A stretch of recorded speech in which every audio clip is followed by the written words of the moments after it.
میری آج کی باتوں سے بہت زیادہ خوشی محسوس کریں گے، اور ہو سکتا ہے کچھ احباب کو اس سے پریشانی بھی ہو، لیکن اگر ہمارے دل میں اللہ اور اللہ کے رسول کی اور دین اسلام کی سچی محبت موجود ہے تو پھر ہمیں کسی کی دوسرے کی محبت سے بالا تر ہو کے، کسی سیاسی پارٹی کی سپورٹ سے بالا تر ہو کے، کسی کے ساتھ وابستگی سے بالا تر ہو کے ہمیں سوچنا ہوگا کہ ہم کس طرف جا رہے ہیں اور کتنے نازک اور کتنے حساس قسم کے فیصلے کر رہے ہیں جو ہمارے ایمان کو ڈگمگا دینے والے ہیں، ایمان کو خطرے میں ڈال دینے والے ہیں۔ آج کے موضوع میں یہ انشاءاللہ بتاؤں گا کہ اسلامی ریاست میں غیر مسلموں کی عبادت گاہوں کا جواز کیسا ہے۔ اللہ تعالیٰ ہمیں اس کو سمجھنے کی توفیق عطا فرمائے۔ کسی سیاسی پارٹی کی نہ مخالفت کرنا چاہتا ہوں، نہ کسی کی حمایت کرنا چاہتا ہوں۔ اللہ تعالیٰ مجھے اس طرح کی حمایت اور اس طرح کی مخالفت سے محفوظ فرما دے، اور ہر مسلمان کو اللہ محفوظ فرمائے، اور اللہ تعالیٰ ایک ایک مسلمان کو اپنی سچی محبت سے سرشار فرما دے۔ دیکھیں، سب سے پہلی بات یہ ہے کہ مسلمان کی محبت، مسلمان کا پیار، مسلمان کی دوستی، یہ مسلمان کے ساتھ ہی زیب دیتی ہے۔ اللہ تعالیٰ نے ایمان والوں کی دو صفتیں بیان فرمائی ہیں، اشداء علی الکفار رحماء بینہم۔ ایمان والوں کی صفت یہ ہے کہ آپس میں بڑے رحم دل ہوتے ہیں اور کفار کے معاملے میں بڑے سخت ہوتے ہیں۔ دوسرے مقام پہ اللہ تعالیٰ فرماتے ہیں اذلۃ علی المؤمنین اعزۃ علی الکافرین۔ ایمان والوں کی شان صفت یہ ہوتی ہے جن لوگوں کو اللہ پسند کرتا ہے، جو اللہ کے محبوب لوگ ہیں، ان کی صفت، ان کی پہچان، ان کی عظمت اور شان یہ ہوتی ہے کہ ایمان والوں کے بارے میں بڑے نرم رویے رکھنے والے ہوتے ہیں اور کفار کے بارے میں بڑے سخت رویے رکھنے والے ہوتے ہیں۔ مومن انسان کو اللہ تعالیٰ نے یہ سبق دیا ہے کہ غیر مسلم کے ساتھ، یہود و نصارہ کے ساتھ، یہ مسئلہ قرآن مقدس نے یہودیوں اور عیسائیوں کے بارے میں بیان کیا ہے جو کہ اہل کتاب ہیں، سچے انبیاء کو ماننے والے ہیں، سچے نبیوں کے پیروکار ہیں، ان کے بارے میں یہ معاملہ ہے۔ لیکن جب یہود و نصارہ کے بارے میں اللہ نے اتنا سخت فیصلہ کر دیا تو یہود و نصارہ کے علاوہ جو ہندو ہیں، سکھ ہیں، بدھ مت ہیں، زرتشت ہیں اور ٹوٹلزم والے ہیں، شنٹوئزم والے ہیں، یا کسی دوسرے مذہب کو ماننے والے کہ جو مذہب آسمان سے اللہ نے نازل نہیں کیا، اس مذہب کے پیروکار ہیں، جب ان کی بات آئے گی تو یہ معاملہ اور زیادہ سخت ہو جائے گا، کیونکہ جب اللہ کے نبیوں کو ماننے والوں کے بارے میں جو کہ غیر مسلم ہیں، اسلام کو قبول نہیں کیا، ان کے بارے میں معاملہ ایسا ہے، اللہ تعالیٰ فرماتے ہیں یا ایھا الذین آمنوا لا تتخذوا اليہود والنصارى اولیاء۔ اے ایمان والو، یہودیوں کو اور عیسائیوں کو زندگی میں کبھی بھی اپنا دوست نہ بنانا، اپنا ولی نہ بنانا۔ اور آگے اللہ نے جو فیصلہ فرمایا وہ کتنا سخت فیصلہ ہمارے لیے، وَمَن يَتَوَلَّهُم مِّنكُمْ فَإِنَّهُ مِنْهُمْ۔ تم نمازیں پڑھو، کلمہ پڑھو، سارا دن کلمے کا ورد وظیفہ کرو، ماہ رمضان کے روزے رکھو، صدقات و خیرات کا اہتمام کرو، قرآن مقدس کی تلاوت کرو، قرآن مقدس کے مسائل کو سمجھو، زندگی بھر اس کے مسائل کو سمجھنے میں صرف کر دو، تبلیغ کے مسائل میں نکلو، جتنی مرضی نیکیاں کرتے رہو، لیکن اگر تمہاری دوستی، اگر تمہاری محبت، اگر تمہاری انسیت یہود و نصارہ کے ساتھ ہے تو اللہ کا قرآن کہتا ہے وَمَن يَتَوَلَّهُم مِّنكُمْ فَإِنَّهُ مِنْهُمْ۔ جو تم میں سے یہود و نصارہ سے دوستی کرے گا، قیامت کا دن ہوگا، اللہ اس بندے کو یہود و نصارہ کی صفوں میں کھڑا کر دے گا۔ اللہ تعالیٰ ہمیں اس سے محفوظ فرمائے۔ اب اس سے آگے تھوڑا سا چلتے ہیں۔ ہمارا باپ ہے، اللہ محفوظ فرمائے، ہمارا بیٹا ہے، اللہ محفوظ فرمائے، ہمارا قریبی رشتہ دار ہے، اس سے ہماری محبت ہے، لیکن وہ مسلمان نہیں ہے، اس کے بارے میں بھی اللہ کا قرآن یہی کہتا ہے یا ایھا الذین آمنوا لا تتخذوا آباءکم وابناءکم یا ایھا الذین آمنوا لا تتخذوا آباءکم۔ اے ایمان والو، اپنے والدین کو، اپنے بیٹوں کو، اپنے رشتہ داروں کو دوست نہ بناؤ۔ ان استحب الکفر علی الایمان، اگر وہ ایمان کے مقابلے میں کفر کو پسند کریں تو پھر کبھی بھی ان سے دوستی نہ کرو۔ اور جو مومن مسلمان ہو ایمان کے مقابلے میں کفر کو پسند کرے گا، کفر سے محبت کرے گا، اللہ تعالیٰ اس مومن مسلمان کو بھی کبھی پسند نہیں کرے گا۔ مومن مسلمان کی تو شان یہ ہے، اس کی عظمت یہ ہے، اس کی محبتیں، اس کی دوستیاں، اس کی انسیت، اس کی الفتیں یہ مسلمان کے ساتھ ہوتی ہیں۔ اب ہم اصل موضوع کی طرف آتے ہیں۔ یہ تمہیدی باتیں تھیں کہ اسلامی ریاست کے اندر غیر مسلم عبادت گاہوں کا تصور کیا ہے، ان کا جواز کیسا ہے۔ دیکھیں اس کی ہم 3 کیٹاگریز بناتے ہیں، 3 اقسام بناتے ہیں۔ سب سے پہلی قسم ایسے شہر مسلمانوں کے ایسے شہر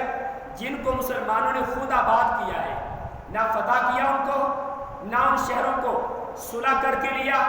کسی کے دوسرے کے قبضے میں تھے، اس سے حاصل کیا کسی طریقے سے، ایسی کوئی بات نہیں ہے۔ ایسے شہر مسلمانوں کے جن شہروں کو مسلمانوں نے خود آباد کیا ہے، مثال کے طور پہ بغداد ہے، کوفہ ہے، بصرہ ہے، واسط ہے، یہ شہر ایسے تھے جو مسلمانوں نے خود آباد کیے۔ جیسا ہمارے پاکستان کے اندر اسلام آباد ہے، مسلمانوں نے خود آباد کیا۔ ایسے شہر جو مسلمانوں نے خود آباد کیے ہیں، ان شہروں کے اندر کسی قسم کی بھی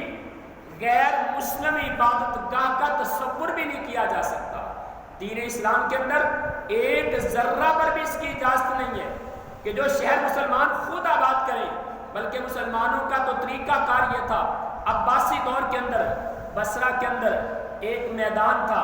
اس میدان کے اندر ٹوٹا پھوٹا سا ایک کلیسا موجود تھا، گرجا گھر موجود تھا۔ ایک عیسائی نے وہ میدان خرید لیا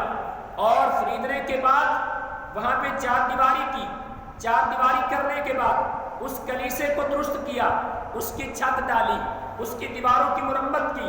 جب مسلمان خلیفہ کو پتہ چلا، شیخ الاسلام ابن قیم الجوزیہ بیان کرتے ہیں کہ مسلمان خلیفہ کو پتہ چلا کہ اس عیسائی نے یہ کام کیا ہے، اس نے بلایا اس عیسائی کو اور بلا کے اس کی فوراً گردن اتار دی۔ کیوں کہ مسلمانوں کے آباد کردہ شہر کے اندر اس نے ایک کلیسے کو آباد کیا، اس کی مرمت کی، حالانکہ پہلے سے موجود تھا، اس کی دیواریں موجود تھیں، اس کی زمین موجود تھی، اس کی صرف چھت گری ہوئی تھی، لیکن اس کی گردن اتار دی کہ مسلمانوں کے شہر میں تو کسی کنیسے کو کسی مندر کو آباد نہیں کر سکتا، یہ تیرے معاہدے کے خلاف ہے، یہ تیرے ساتھ جو ہمارا معاہدہ ہوا تیری حفاظت کا، تیرے تحفظ کا، سہولیات دینے کا، اس کی تو نے مخالفت کی ہے، اسی وجہ سے اس کی گردن اتار دی۔ اللہ اکبر۔ تو پہلی بات، وہ شہر جو مسلمان خود آباد کریں، وہاں پہ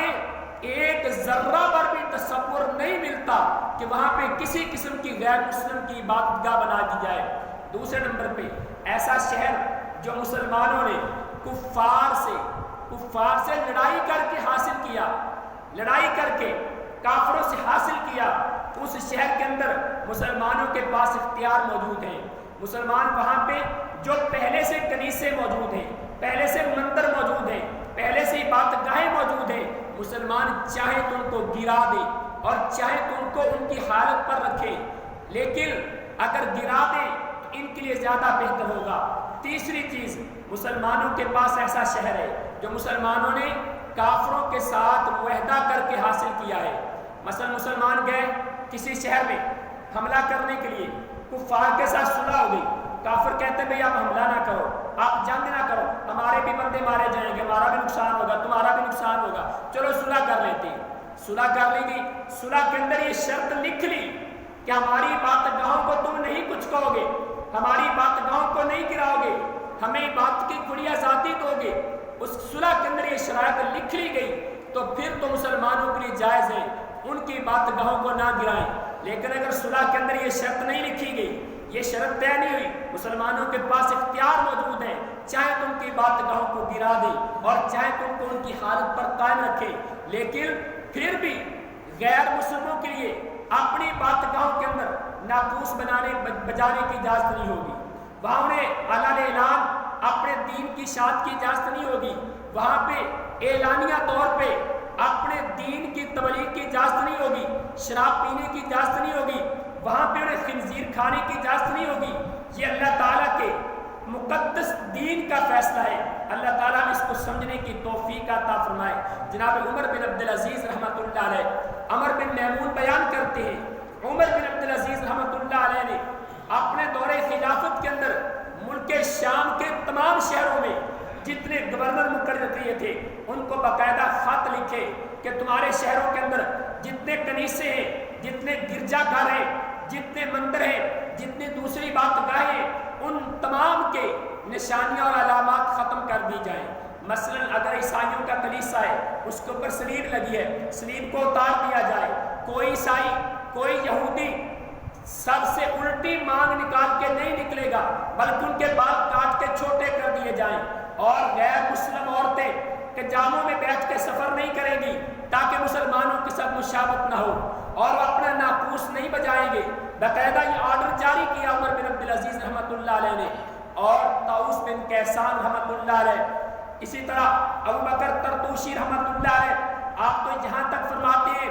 اگر اسلامی ریاست کے اندر کہیں غیر مسلم عبادت گاہ بنا دی گئی، اس کو گرا دینے کا، مکمل طور پہ ختم کر دینے کا اور آگ لگا کے جلا دینے کا مسلمانوں کے پاس حق موجود ہے۔ یہ علماء کرام کے، ہمارے سلف صالحین کے فیصلے ہیں، اور پیغمبر کائنات محمد رسول اللہ صلی اللہ علیہ وسلم پیارے آقا علیہ السلام نے جب مدینہ سے یہودیوں کو نکالا، ان کی عبادت گاہوں کو بھی گرایا، ان کے مندروں کو بھی، ان کے جہاں پہ کنیسے تھے ان کو بھی گرایا، جہاں ان کے قلعوں کو آپ علیہ السلام نے اپنے قبضے میں لیا۔ لیکن خیبر کے اندر جب نبی علیہ السلام نے خیبر فتح کیا تو چونکہ یہودیوں کو وہاں ٹھہرنے کی اجازت دے دی تھی، انہیں زمینوں کا قبضہ دیا تھا کہ یہ زمینوں پہ کام تم کرو گے، لیکن اس کا فائدہ مسلمانوں کو ہوگا، اس کی پراپت مسلمانوں کو دینی ہے۔ ان کے ساتھ ایک شرط طے ہو گئی، وہاں پہ انہیں نہیں نکالا۔ جب جناب عمر رضی اللہ تعالیٰ عنہ کو دور خلافت آیا تو جناب عمر فاروق رضی اللہ تعالیٰ عنہ نے وہاں سے ان کو نکال دیا، بگا دیا، وہاں سے ان کی عبادت گاہیں گرا دی وہاں سے۔ اللہ اکبر، مسلمانوں کا تو یہ طریقہ کار ہے۔ اب ایک اعتراض چھوٹا سا اس کی میں وضاحت کر دینا چاہتا ہوں۔ کئی ہمارے بھائی اعتراض کریں گے کہ دیکھو جی دوسرے غیر اسلامی ملک ہیں، وہاں پہ ہماری مساجد ہیں، وہاں پہ ہمارے کام مسلمان رہتے ہیں، وہاں پہ یہ کام چلتا ہے۔ دیکھیے اسلام کا ایک مزاج ہے، اسلام تو قومی نظریے کا قائل ہے، قل یا ایھا الکافرون لا اعبد ما تعبدون ولا انتم عابدون ما اعبد ولا انا عابد ما عبدتم ولا انتم عابدون ما اعبد لکم دینکم ولی دین۔ دین اسلام دو قومی نظریہ پیش کرتا ہے، دین کا اپنا ایک مزاج ہے۔ اور جو یہ کہتے ہیں کہ دیگر ممالک کے اندر میں آزادی موجود ہے، روس کے اندر کمیونسٹ پارٹی کی حکومت ہے، وہاں کمیونزم کے خلاف کوئی زبان نہیں کھول سکتا، چائنا کے اندر سوشلزم کے خلاف کوئی زبان نہیں کھول سکتا، امریکہ برطانیہ کے اندر، اسرائیل کے اندر یہودی پروٹوکول کے مطابق کے خلاف کوئی انسان زبان نہیں کھول سکتا، فرانس کے اندر پردے پہ پابندی ہے، مساجد بنانے پہ پابندی ہے، اور برطانیہ اور دیگر ممالک کے اندر مسجدوں کے مینار بلند کرنے پہ پابندی ہے، اور کئی ممالک ایسے ہیں جہاں پہ اذان دینے پہ پابندی ہے۔ کہاں آزادی مسلمانوں کو؟ کون سی آزادی کا تصور لے کے آئے ہو؟ کون سی آزادی پیش کرتے ہو کہ مسلمانوں کو آزادیاں ہیں؟ کشمیر کے اندر کیسا خون بہ رہا مسلمانوں کا؟ اور بلکہ ہندوؤں کے مندر تعمیر کرنا، ہندو تو ہمارے حربی ہیں، ہندو ہمارے حربی ہیں، حربی کا معنی جن کے ساتھ جنگ چلتی ہو۔ کشمیر کے اندر ہندو قبضہ کر کے مسلمانوں کو طے کر رہے ہیں، انڈیا کے اندر، ہندوستان کے اندر مسلمانوں کا بے دریغ خون بہایا جا رہا ہے، مسلمانوں کو کتنی بے دردی کے ساتھ وہاں پہ شہید کیا جا رہا ہے، اور آج بھی ہم کہتے ہیں نہیں ان سے دوستیاں چلیں، ان سے پیار چلے، وہاں بھی ہماری تو مساجد ہیں، ہماری مساجد کو تو وہاں پہ گرایا جا رہا ہے، ہماری مساجد کے خلاف وہاں کا سپریم کورٹ مقدمے سن رہا ہے، ہماری مساجد کو وہاں پہ شہید کیا جا رہا ہے، اور ہم مندر تعمیر کرنے پہ لگے ہیں۔ کیسے اسلام کی محبت لے کے آئے؟ ایک پارٹی کی محبت میں ہم پتہ نہیں کتنے کتنے علماء کی پگڑیاں اچھالتے ہیں، ایک پارٹی کی محبت میں ہندوؤں کے مندر تعمیر کرنے کی حمایت میں ہم اپنے اسلام کے بارے میں کیسے کیسے الفاظ بولتے ہیں۔ ہمارے نوجوانوں کو اللہ ہدایت نصیب فرمائے۔ بھائیو، ہندو ہمارا حربی ہے، ان سے ہماری جنگ چل رہی ہے، مسلمانوں پہ لڑائی کر رہے ہیں، مسلمانوں پہ حملے کر رہے ہیں، مسلمانوں کی عزتیں لوٹ رہے ہیں، مسلمانوں کا مال چھین رہے ہیں، مسلمان نوجوانوں کو شہید کر رہے ہیں، لہٰذا ان سے ہماری لڑائی ہے، ہماری ان سے جنگ ہے۔ اور حربی کے بارے میں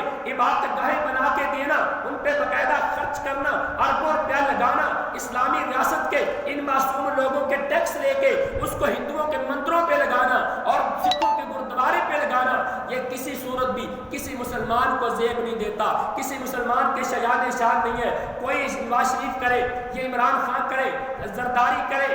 پرویز مشرف کرے، کسی پارٹی کا نمائندہ، کسی پارٹی کا سربراہ کوئی بھی کرے، بطور مسلمان ہم اس چیز کو دیکھیں گے کہ اسلام کے طور پہ اس کی اجازت نہیں ہے۔ ایک ایک پلیٹ فارم پہ، ایک ایک جگہ پہ ہم انشاءاللہ اس کی مخالفت کریں گے، اور جہاں جہاں پہ اللہ تعالیٰ نے اختیارات دے گا وہاں اختیارات کو استعمال کریں گے کہ تاکہ ایسا کام رک جائے۔ اسلامی ریاست کے اندر غیر مسلموں کی بات گاہیں نئے سرے سے تعمیر کرنا، ان کی تزئین و آرائش کرنا، ان پہ لاکھوں روپیہ اربوں روپیہ خرچ کرنا، یہ مسلمانوں کو زیب نہیں دیتا۔ اللہ تعالیٰ سے دعا ہے اللہ تعالیٰ عمل کی توفیق عطا فرمائے۔ اقول قولی ھذا واستغفر اللہ لی ولکم ولسائر المسلمین۔